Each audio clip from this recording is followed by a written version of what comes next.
المدام صالحة نحكي معها نحاول نصلح بيناتكم. بتعرفي يعني مثل اذا كان بريق بلور انكسر. يعطيك العافية يا عم. طيب فيني دردش معك سؤال وجواب بس بدي صوره؟ تفضلي. تفضل. فينا.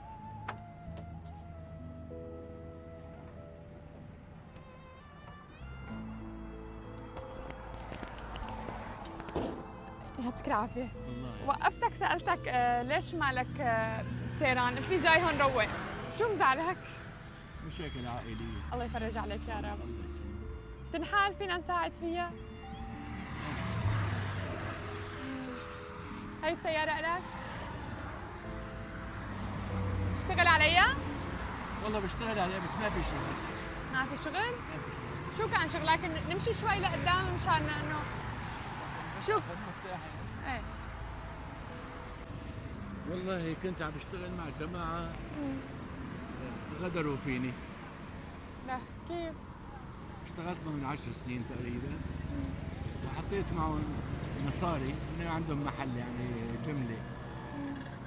لما كان الدولار مثلا 400 500 ليرة تقريبا، حطيت معهم 6 ملايين، رجعوا لي اياها لما صار الدولار 15,000 مثل ما هي 6 ملايين.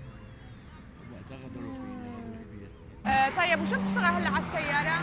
والله يعني كنت مرتبط في العمل معهم هن، لما اختلفنا تركت العمل ما بقى فيه هلا. وسيارتك هي قديش بتسوى؟ والله بتكون من 1500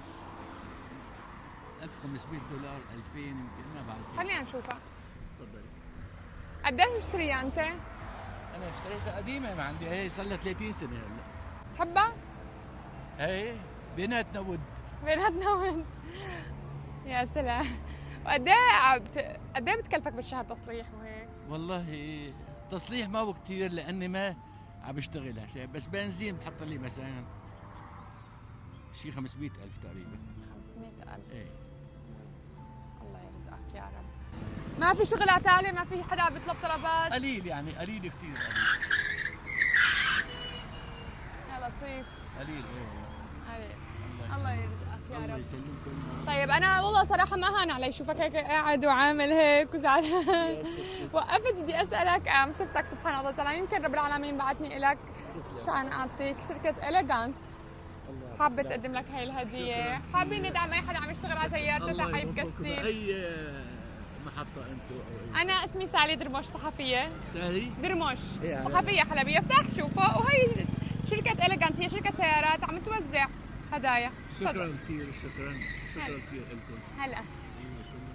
ان شاء الله تنفرج كربتك وبرجع شغلك احسن من الاول. الله يسلمك. والله هيك يديم الود وتنحل المشاكل كلها عندك. شكرا كثير كمان لكم على هاللفته هي.